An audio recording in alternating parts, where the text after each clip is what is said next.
What's up, YouTube? I'm back with another attachment review. This specific attachment is called a Harley rake. Now, this Harley rake is basically made to level out uneven ground, hard soil, and get it ready to seed and straw. I'm making this review of this attachment for two different purposes. I don't see a lot of people on YouTube that actually show you exactly what it does. Everybody knows it's a soil conditioner, Harley rake, whatever you want to call it. But there's not a lot of videos that people actually walk you through exactly what it does and how it does it. So hopefully that will help somebody. The other reason is I would like to send this to my future customers to show them what we're working with when we start, and when we get done Harley raking, what the soil looks like. A lot of people, when they do a new build, they just have a rough grade, which is pretty much when a dozer comes through and makes the ground pretty level. The problem is that ground will sit for a month or two until the construction's done, and then it's not ready to seed because it's really hard and compacted from all the machine and stuff like that. This is basically a 96-inch pin wide, 96 inch wide, that has a bunch of nipples on it. The hydraulics spin this pin forwards and backwards, and you can adjust it on how deep you want it to go into the ground. It pulverizes the soil and gets it ready for seed. There's a lot of low spots and high spots. If you think of kind of like a roller they make dough with and stuff like that, it's the same exact thing. So if we have high spots in this yard back here we're about to do and show you, any high spots, it's going to fill in the high spots, or take out the high spots, I'm sorry, and it's going to fill in the low spots.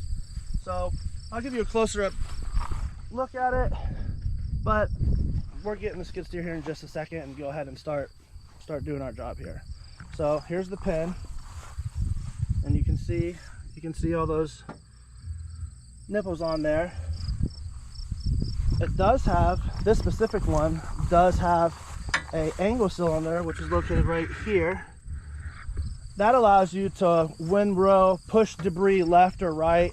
We do rock hound a lot of the yards when we get done, but this, with the angle cylinder on it, it makes it really nice so you can push material left, right.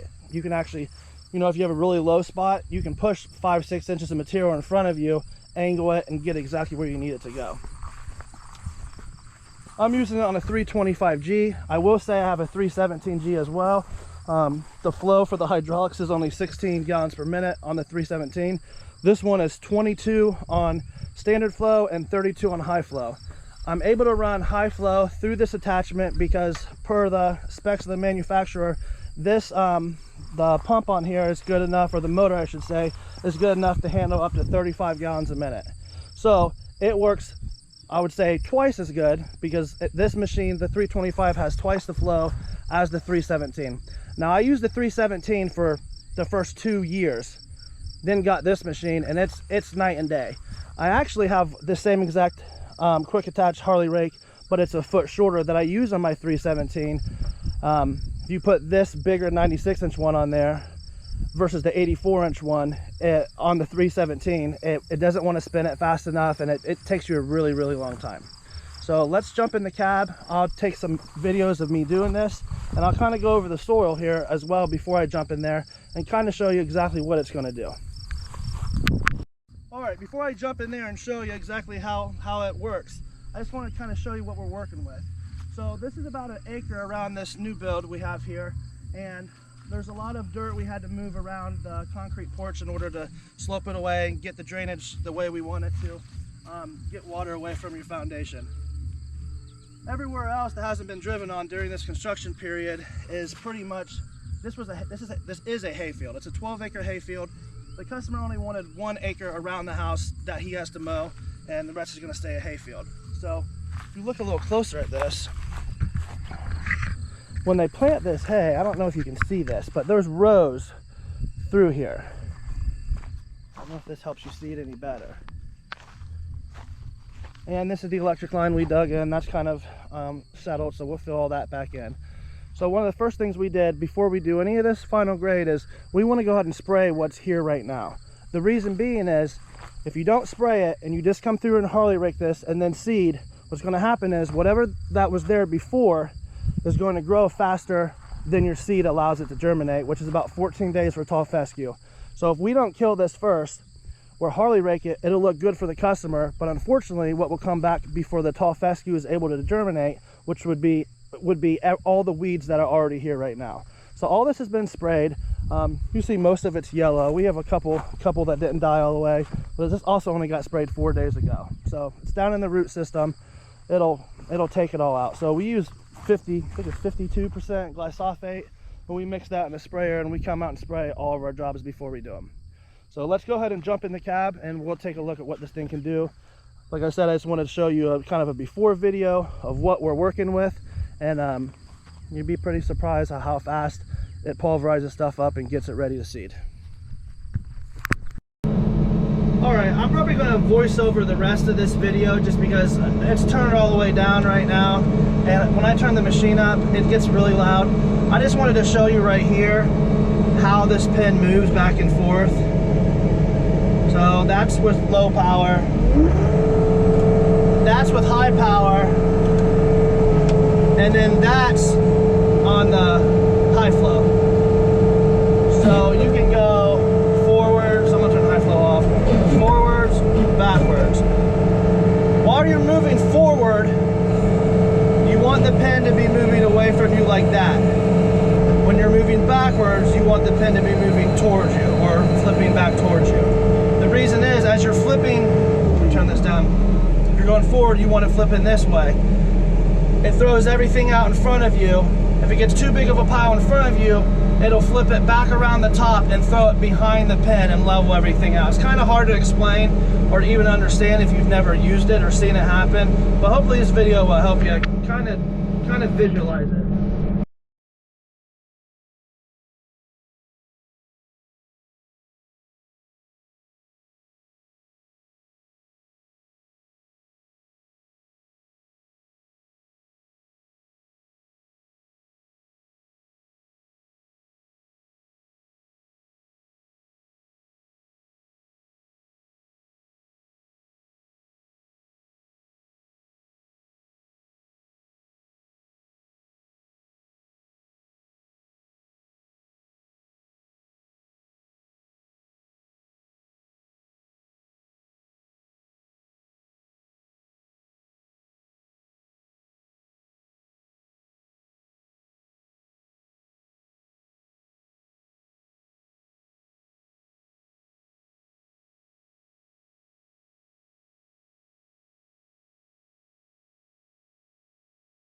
Alright, so I'm not going to do this entire property on this video because it would be too long.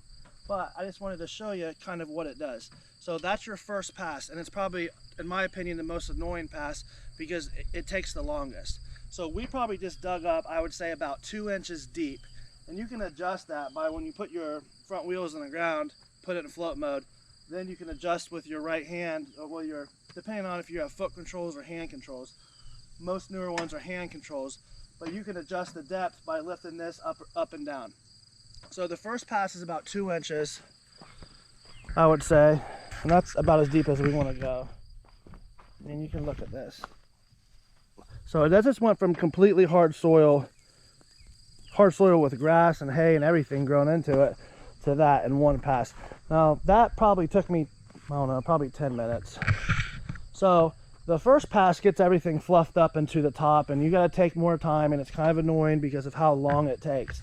But this next two, I'll probably do 3 passes on this to make it look exactly how I want it. So we just went from, let's say, a rough grade like this. You can see how clumped up all this stuff is. To, and I'll come back here later and fix this. I just get closer as I go on to this. Now this is just one pass. So we're going to do 2 more passes and come back and look at it. You'll see it kind of leaves bigger clumps and it throws stuff out of the way. So like I said, it is a process, but you just have to trust it. Take your time, go through there. I mean, but that's crazy. Just even from this to this in one pass. So we'll do another pass, come back and look at it, and you'll see how much finer it looks.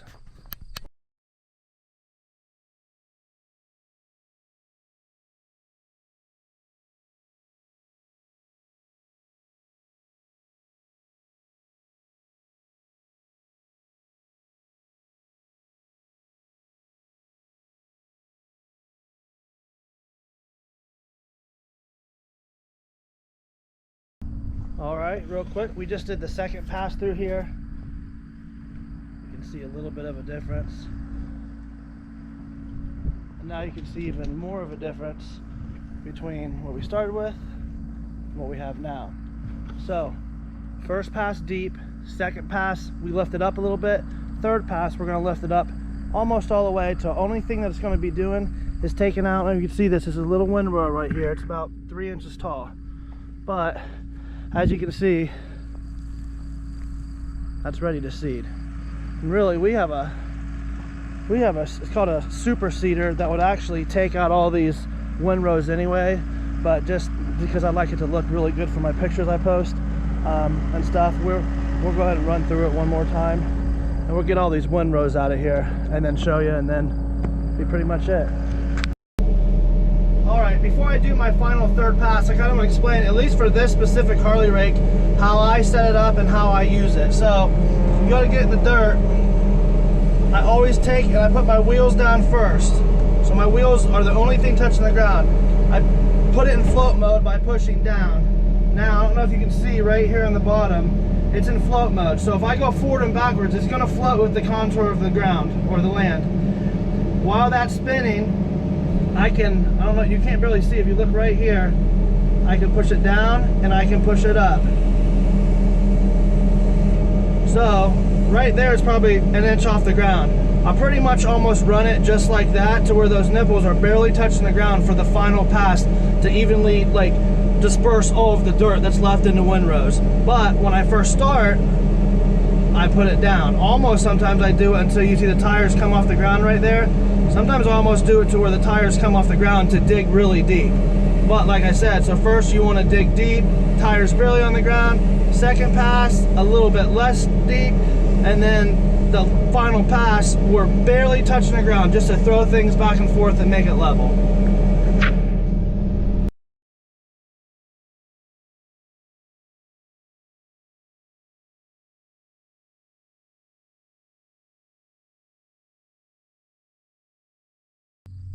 Alright guys, well, that's our third pass, and I don't know if you can tell, but like I said, each pass you can continually get to go a little bit faster because you're no longer digging in the ground, you're actually just grading. So here it is. The only thing that we're seeing this part over here as far as clumps go would be, you know, all this dead grass that we've killed. And that's ripped the whole root out and everything out of the ground. Hopefully you can see that. So, I mean, if a customer wants us to go through there with the rock hound and take that up, we can. But as long as it isn't too thick and it's going to, you know, keep the seed from getting seed to soil contact, I'm completely fine with that. Especially, like I said, we have a seeder that actually, it cultipacks it and it actually puts slices in the ground and seeds it. So it's a lot better than just broadcasting. So, anyways, there it is. Hopefully this might have helped somebody. Like I said, there's not a lot of videos on YouTube that actually explain exactly what it does. So hopefully I can send this to a customer and this will make them understand a little bit better and be more comfortable with the decision to go with us and let us take care of their final grade. And then also hopefully this helps someone that's in the same industry as I am and just kind of give them more ease of mind, like before they go and buy one, and a little bit more understanding. Probably the last thing I'll say is this specific Harley rake costs $16,000. First, the main reason, it's 96 inches wide, and it has the angle cylinder on it. I'll tell you, I've had 3 different Harley rakes. I won't name the brands because I'm not here to bash another brand, but I've had 3 different Harley rakes. This would be my 3rd one of different brands.